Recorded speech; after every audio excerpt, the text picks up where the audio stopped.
Welcome to the Mary Potter Podcast, your weekly magical probe into some captivating flash fiction stories of the wizarding world. Oh, nice. So this week, we are diving into not one, but two wild tales where the ordinary meets the extraordinary. And, in just really unexpected ways. Okay. And especially for you listeners who love those aha moments, like, Right. I can't believe that happened. Right.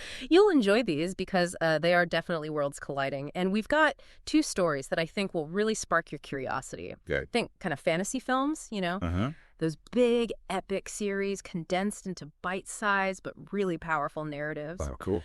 Get ready to have your understanding of magic and the mundane completely flipped. I'm ready. Let's kick things off with a flash fiction story that really throws us headfirst into the digital age with a jolt of, well, the arcane. All right. It's called The Witch's Code, and it centers on Maya, a software developer whose new app, of all things, starts casting real spells. I mean, can you even wrap your head around that? Yeah. Like 1 minute you're knee-deep in debugging code. Yeah. The next you've accidentally conjured something magically active. That's wild. It is wild. Yeah. And I'm just thinking, that initial moment of realization for Maya must have been so disorienting. Oh, absolutely. I mean, at what point does she shift from dismissing these events as, like, just some bizarre software glitches Right. to actually grappling with this, like, impossible truth Uh-huh. that her creation has somehow become a conduit for genuine magic? Right. Yeah. Like, how does she even begin to process that?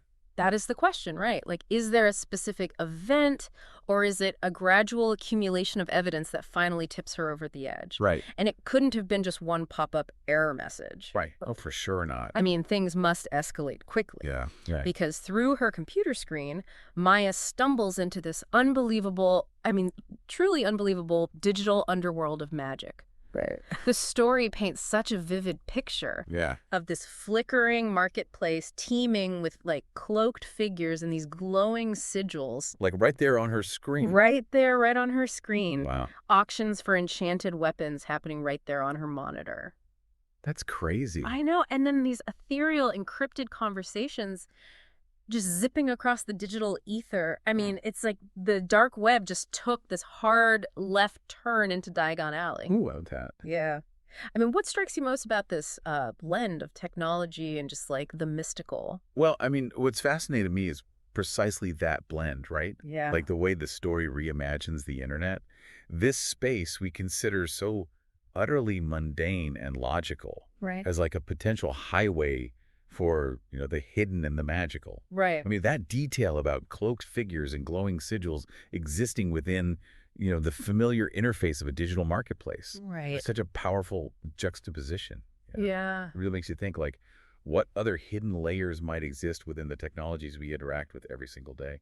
Oh, that's a good point. Like, could there be energies or forces at play that we just haven't understood yet? Right. Or haven't even quantified? Yeah, and I mean, the real mind bender is how it's all happening, right? Yeah. Like, Maya eventually figures out that these lines of code she's writing are actually spells. Wow. And these glowing runes that keep appearing are part of some ancient language that she just, like, intuitively understands. Just gets it. She just gets it, yeah. Oh. And it makes you question, like, the fundamental nature of magic itself. Could it be that magic isn't this chaotic, unpredictable force? Right. But something with its own structure, its own inherent syntax, much like a programming language. It makes you wonder, right? Yeah. Like, the story seems to suggest this, really deep connection between these seemingly disparate realms. Right. And the fact that Maya can intuitively grasp this ancient magical language through the lens of code, Right. I think implies that the underlying principles aren't so different. Yeah. Like, maybe our scientific understanding of the universe is brushing up against something far more ancient and powerful Yeah. that can be accessed through these unexpected avenues like technology. Yeah, that's an interesting thought. Yeah.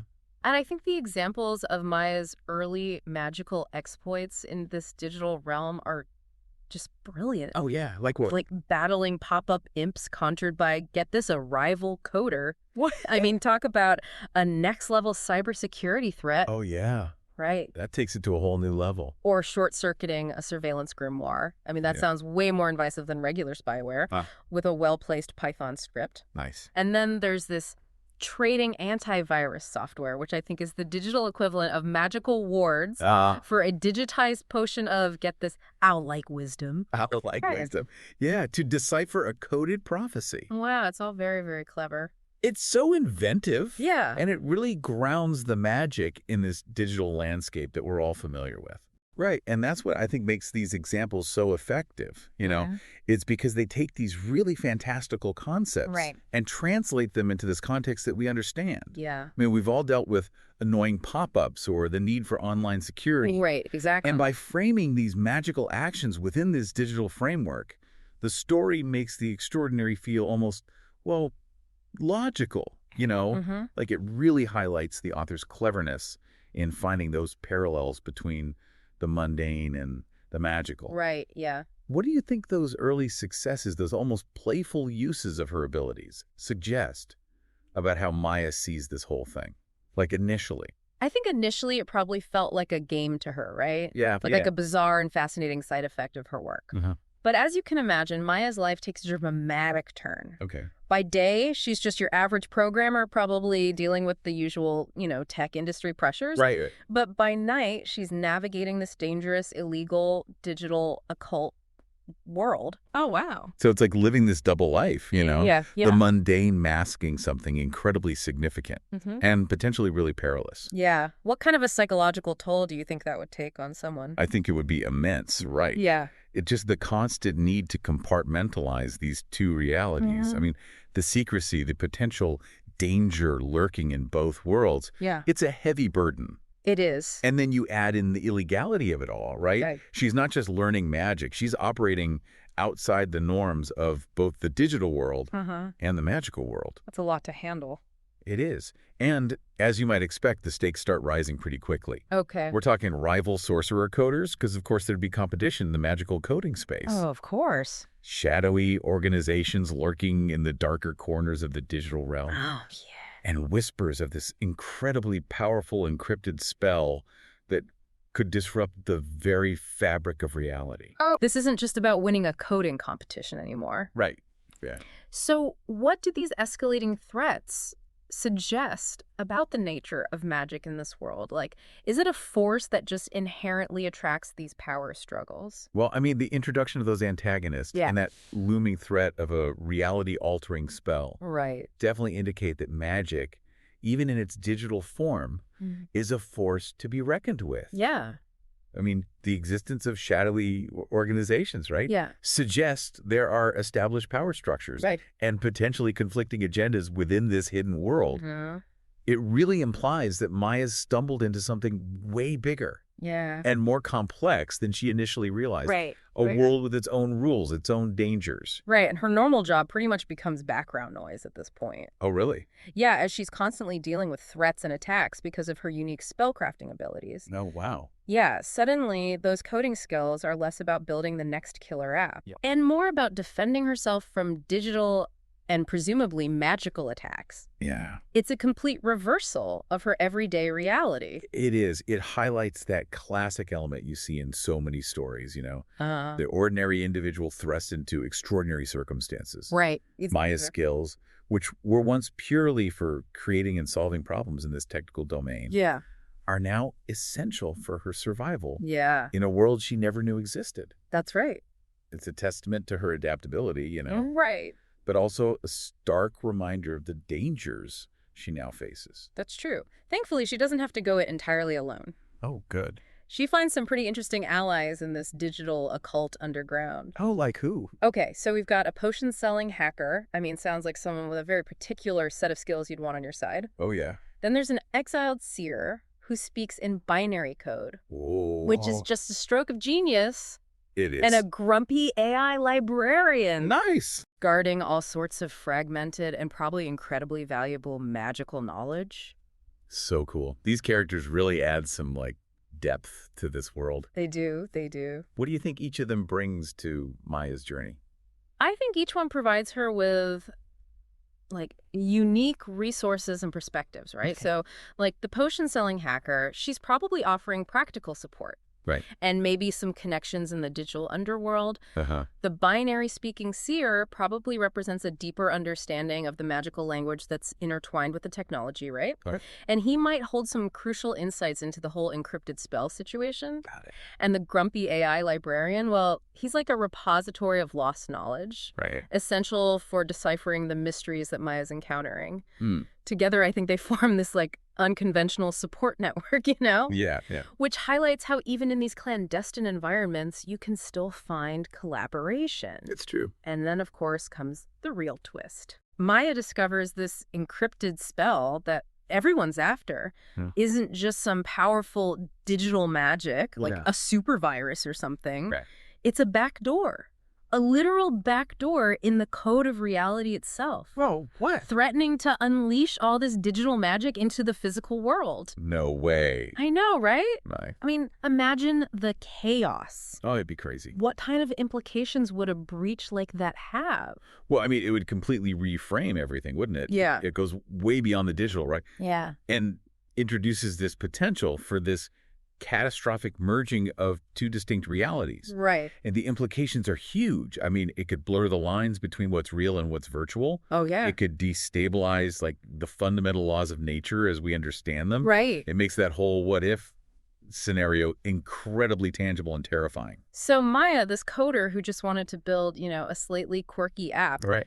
transforms into this accidental hero. And the story ends with this image of the fate of two worlds resting on her ability to, like, patch reality itself before it crashes. That's intense. It is, right? Yeah. It's this fantastic blend of our modern anxieties about technology and the timeless appeal of a world, touched by magic. It's a compelling and timely conclusion to that story, I think. Yeah. It speaks to our increasing reliance on technology and the vulnerabilities that come with that. Right. But it also taps into that enduring fascination with magic and the unknown. Right. And that idea of a coder becoming the last line of defense Right. against a reality-altering threat. It's powerful. It is. It is. Definitely. And memorable. So now shifting our magical probe completely, our second flash fiction story takes us way, way back in time to feudal Japan for the samurai sorcerer. I like it. This one introduces us to Masahiro, a samurai, whose identity is, completely rooted in the Bushido code. He's a warrior for whom magic is seen as completely dishonorable. Right. A path for those who lack true skill and discipline. I mean, talk about an immediate internal conflict. Oh, absolutely. Right. Yeah. Like, how does his own prejudice against magic influence his reaction to suddenly having these powers? That's a great question. And the event that triggers his awakening is pretty dramatic. Okay. He's in this ambush, in this blood-soaked forest, totally cornered, facing certain death. And in this moment of utter desperation, a scream just rips from him, unleashing this raw power that ends up killing one of his attackers.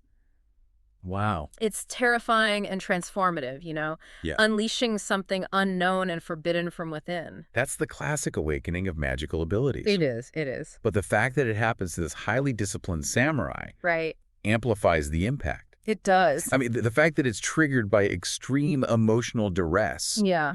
suggests this magic might be connected to his inner self. Maybe even to aspects of himself that his training taught him to suppress. Yeah.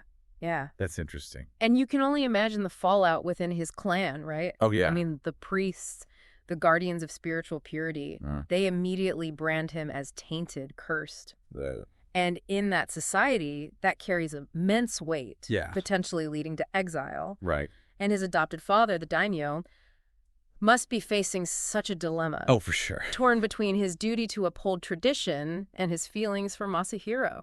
Yeah, it's an impossible situation. It is. And the social implications in a culture as structured as feudal Japan are huge. Right. The priest's condemnation reflects this deep fear and suspicion surrounding anything that goes against the norm. Right. And the daimyo's conflict, I think, highlights that clash between tradition and the unpredictable nature of these extraordinary events. Exactly. It begs the question, can the needs of the individual ever be reconciled with the demands of societal order? That is the question. Yeah. But then there's this unexpected twist. Okay. Instead of banishing him outright, the daimyo, in a move that's either incredibly shrewd or incredibly risky, Uh-huh. sends Masahiro to aid a neighboring clan Okay. against this monstrous Oni, Oh, wow. a demon seemingly impervious to, mortal weapons. Right. So samurai skills are useless. Yeah. It's framed as this chance for Masahiro to redeem himself, Uh, but also, very likely, a death sentence.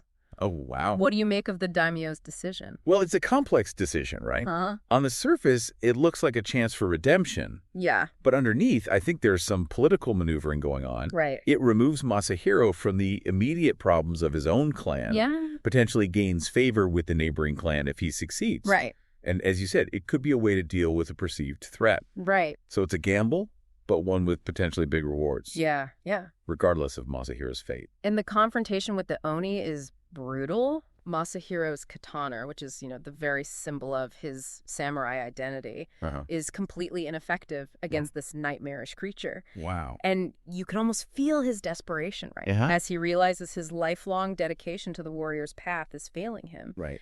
And then in this moment of just pure despair and fear, Yeah. he roars again. Okay. And this time, this dark, consuming black flame erupts from him. Oh, wow. It's a stark contrast to that discipline control he's always embodied. Yeah, it is. The fact that traditional weapons don't work against this supernatural foe Right. really underscores the limitations of the mortal world when faced with the magical. Exactly. And that black flame, Yeah. it's a powerful visual, Yeah. often associated with forbidden or untamed magic. Right.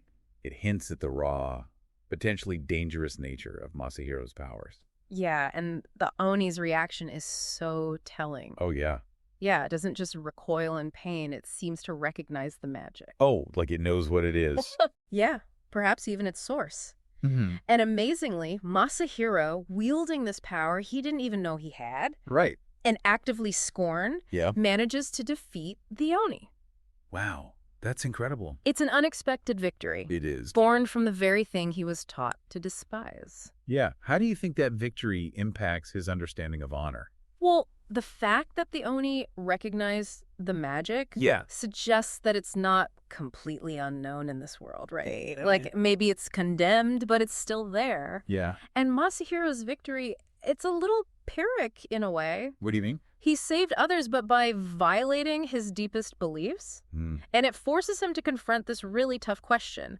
Does the end justify the means? Right. Does protecting the innocent excuse using something dishonorable? That's a good question. And his understanding of honor is now tied to this forbidden power. Yeah, I see that. And the aftermath is just as complex, right? Right. The rival clan treats him as a hero for, taking down the Oni, but also as this complete enigma, someone touched by forces they don't Oh, understand. they're probably a little afraid of him, too. Yeah, I think so. Yeah. And back in his own clan, the priest's condemnation flips to this, fearful reverence. Oh, yeah. It shows how quickly perceptions can shift when you're dealing with the power of the supernatural. Yeah, it really does. Like, he's become both savior and something to be feared. That's a powerful shift. It is. And it shows how the extraordinary can disrupt the established order. Yeah. Like Masahiro, he doesn't fit in anymore. Right. He embodies both the respected warrior and the feared sorcerer. Right.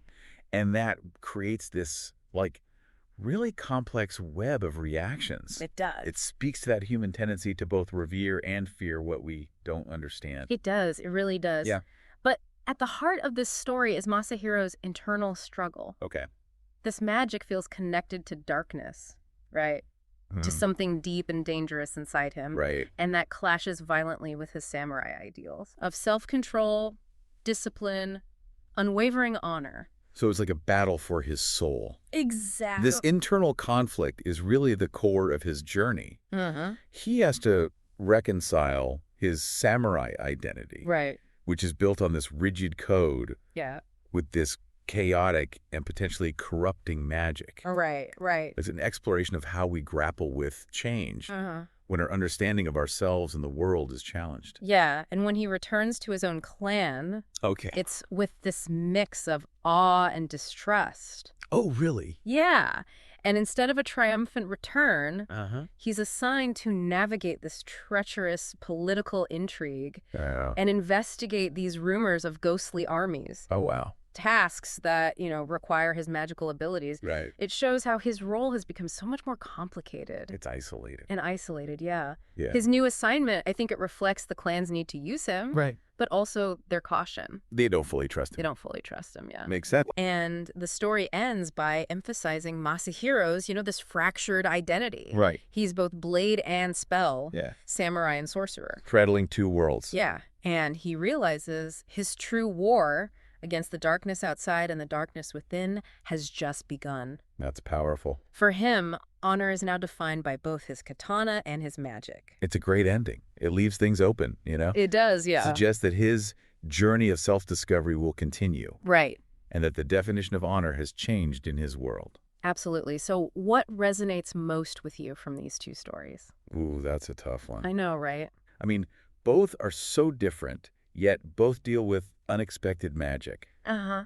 I guess what really sticks with me is the question of how we as individuals and as a society would react to the sudden emergence of magic in our world.